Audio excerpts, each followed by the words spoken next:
2025 সালে এসে আবারও কিয়ামতের নতুন আলামত প্রকাশ পেল, যা আমাদের প্রিয় নবী হযরত মুহাম্মদ সাল্লাল্লাহু আলাইহি ওয়াসাল্লাম আরো 1400 বছর আগে বলে গিয়েছেন। প্রিয় নবী হযরত মুহাম্মদ সাল্লাল্লাহু আলাইহি ওয়াসাল্লামের একটা কথাও যে মিথ্যা নয় তা খুব ভালোভাবে পশ্চিমা বিজ্ঞানীরা প্রমাণ করেছে। প্রিয় নবী আজ থেকে আরো 1400 বছর আগে বলেছেন, পৃথিবীতে 10টি বড় কিয়ামতের আলামত প্রকাশ না হওয়া পর্যন্ত পৃথিবীতে কিয়ামত সংঘটিত হবে না। কি সেই আলামত জানিয়ে রীতিমতো চিন্তায় পড়েছে পুরো বিশ্বের বিজ্ঞানীরা। আপনি যদি একজন মুসলিম হয়ে থাকেন তবে ভুলেও ভিডিওটি এড়িয়ে যাবেন না, কারণ আমরা আজকে আপনাদের জানাতে চলেছি প্রকাশিত হওয়া সেই কিয়ামতের আলামত সম্পর্কে। আর আপনি যদি আমাদের প্রিয় নবী হযরত মুহাম্মদ সাল্লাল্লাহু আলাইহি ওয়াসাল্লামকে ভালোবেসে থাকেন তবে অবশ্যই কমেন্ট বক্সে আলহামদুলিল্লাহ কমেন্ট করবেন আর ভিডিওটি শেয়ার করে দিতে ভুলবেন না, কারণ আপনার একটি শেয়ারে আরো অনেক মুসলিম ভাই ও বোনেরা কিয়ামতের এই আলামত সম্পর্কে জানার সুযোগ পাবে। তো চলুন বেশি কথা না বলে শুরু করা যাক আজকের এই ভিডিও।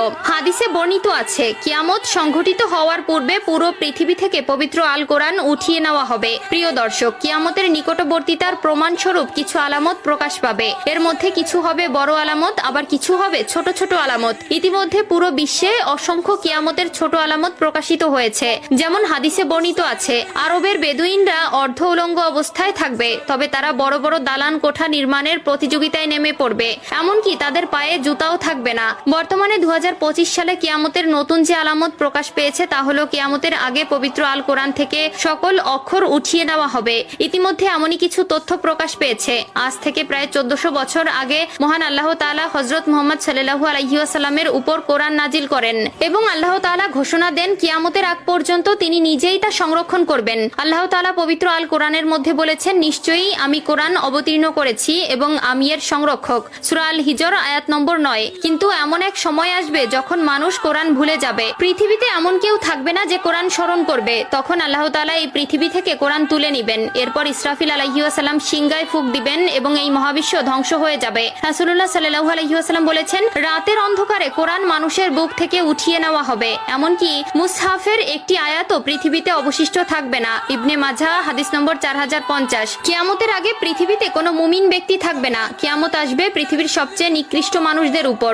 আনাস ইবনে মালিক রাদিয়াল্লাহু তাআলা আনহু থেকে বর্ণিত, রাসূলুল্লাহ সাল্লাল্লাহু আলাইহি ওয়াসাল্লাম বলেছেন, কিয়ামত ততক্ষণ শুরু হবে না যতক্ষণ না এই পৃথিবীতে এমন কেউ অবশিষ্ট থাকবে না যে বলবে আল্লাহ আল্লাহ। সহিহ মুসলিম।